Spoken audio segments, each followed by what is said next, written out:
You are my strength. You are my savior.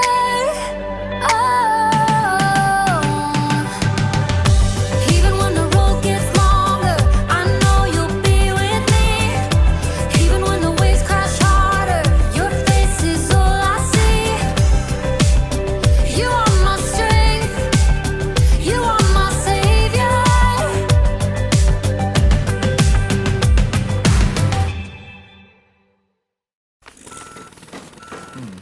Brandon? Brandon! Yeah?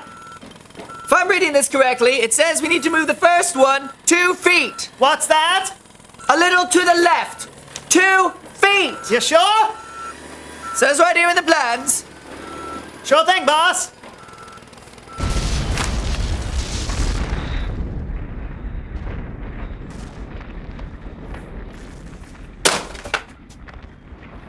You sure you're reading that right? I mean, it might be upside down. What are those? Blueprints.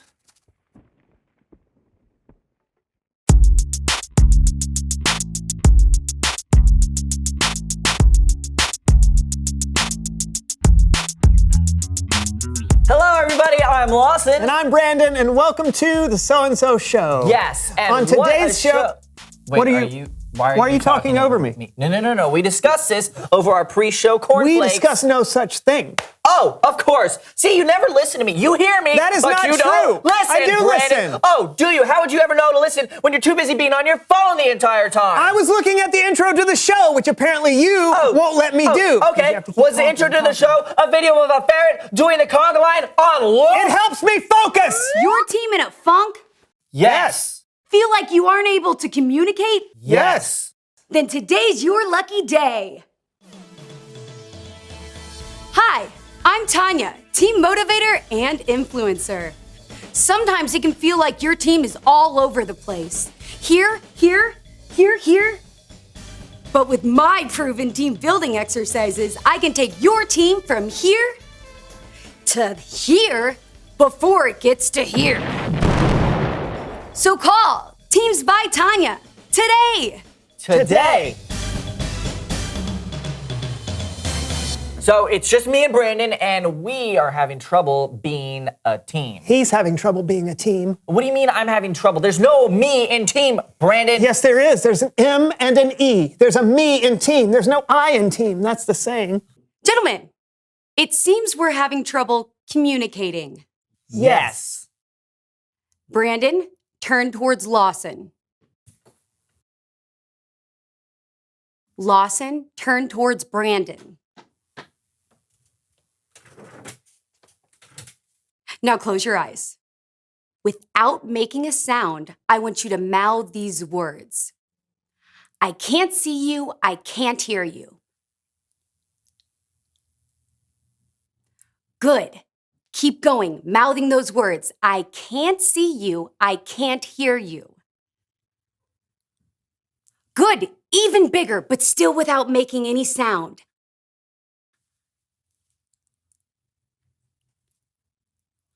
Good, yes! Bigger. Good, I can't see you, I can't hear you. Now stop. Open your eyes. Look at each other. Good. Now close your eyes again. Okay, I want you to slowly open your eyes. Very small, barely open your eyes. Whisper these words, Brandon, to Lawson.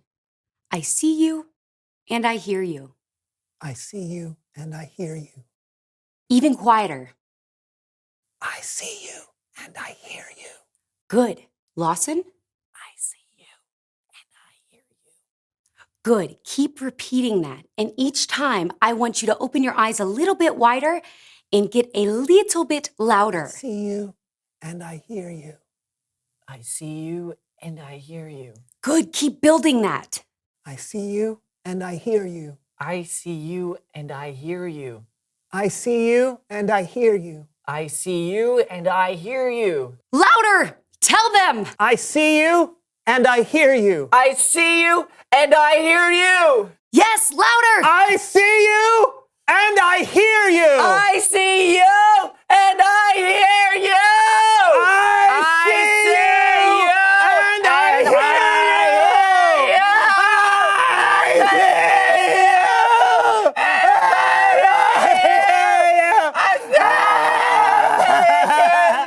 I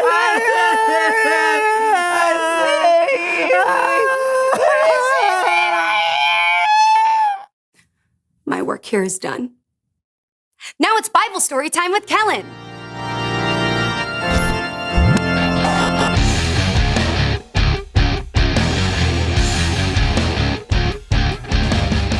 Hey, gents.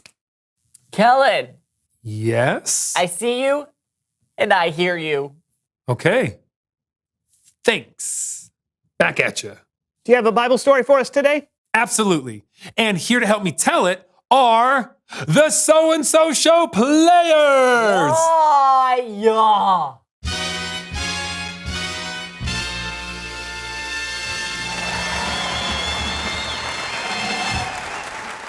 Today's story comes from the book of 1 Samuel, chapter 25.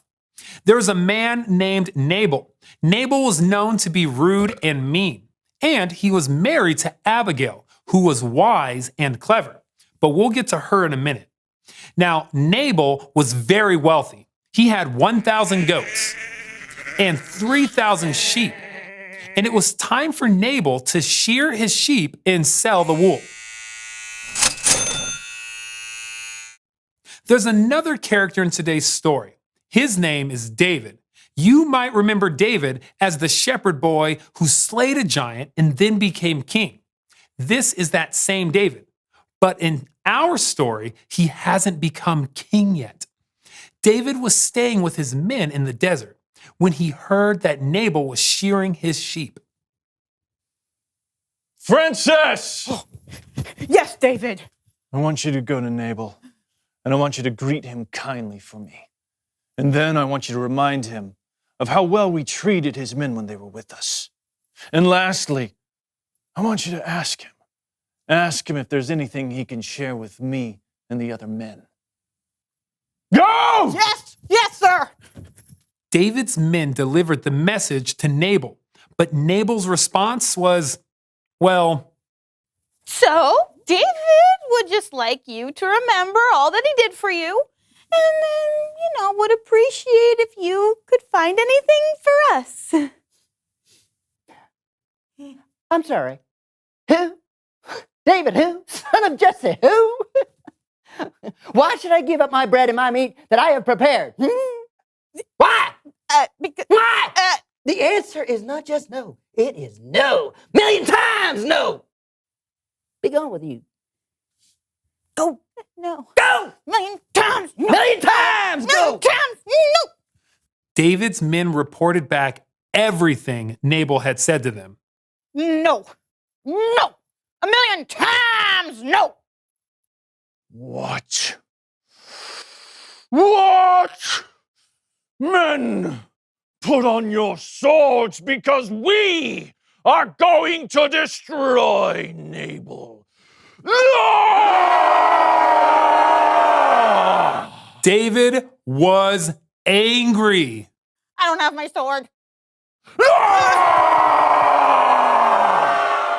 Maybe a little too angry.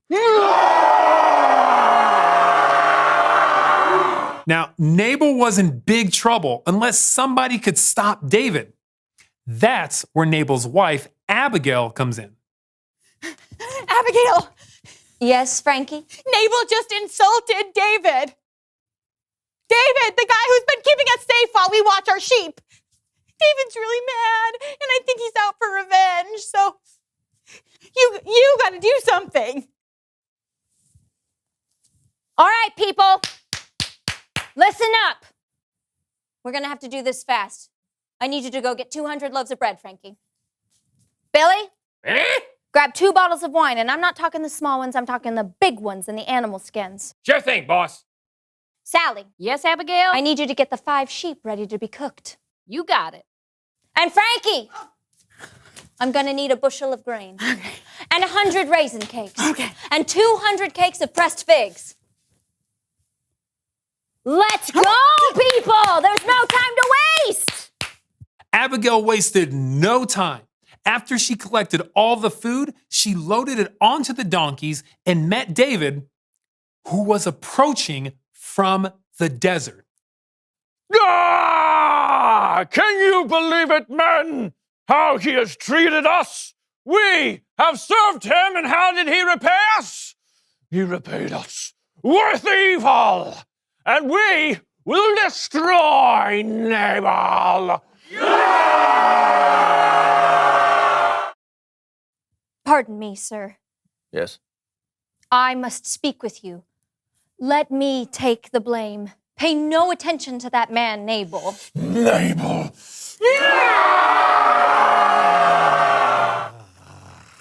He's really not worth getting that worked up over. Who? Nabal. No. No. Eyes, right here. His name means... What? His name means fool.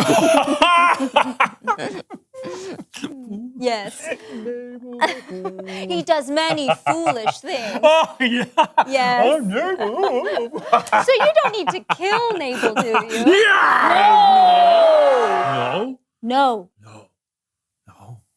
No. No. You see, God has prevented you from killing Nabal and his men.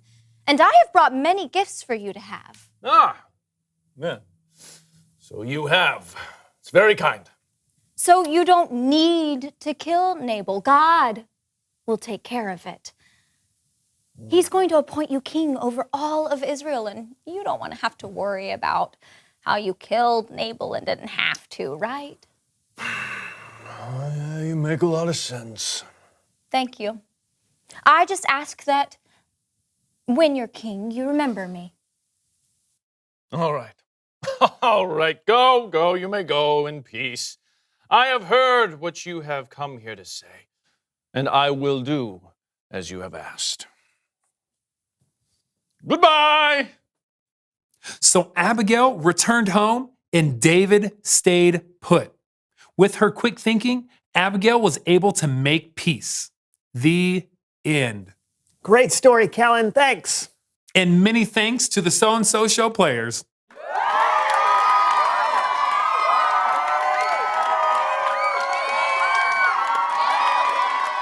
Okay. That wasn't terrible. Yeah, Abigail was incredible. To be able to soften a situation like that took a lot of courage from Abigail. Yeah, David was so angry he could kill. But God used Abigail. After talking to her, David walked away from a fight and didn't make a huge mistake he probably would have regretted. Making peace isn't easy, is it? Not at all. Sometimes people think the person trying to make peace is weak because it looks like they don't want to fight or argue. But being a peacemaker is incredibly hard, and it usually takes a lot of work. And a lot of raisin cakes. Oh, you know it. Great story. Thanks, Kellen. Yep, I'll see you guys next time. Later. Wish I could be a peacemaker like Abigail or Tanya. But how, Brandon? How? I don't know. But let's find out. Reveal the question. What are ways you can be a peacemaker? Maybe you can be a peacemaker with two of your friends. Or within your family, or maybe a sports team. Or maybe you can be a peacemaker by saying you're sorry. Lawson, I'm sorry that I get angry at you. Sometimes you're a great friend. Thanks, buddy. I'm sorry too. I don't think either of us were peacemakers today. Yeah. Until now. High five! Yeah! That was close enough. All right, that was we'll close get- enough. yeah. There are lots of ways you can be a peacemaker. Talk about it with each other. And we'll see you next time on The So-and-So Show. I can't see you. Good. Oh, I can't hear you! What did you say, Brandon? I can't see you. Tanya! I can't see. Are my hands still over my ears? I can't see you. Why are my eyes closed? I can't see you.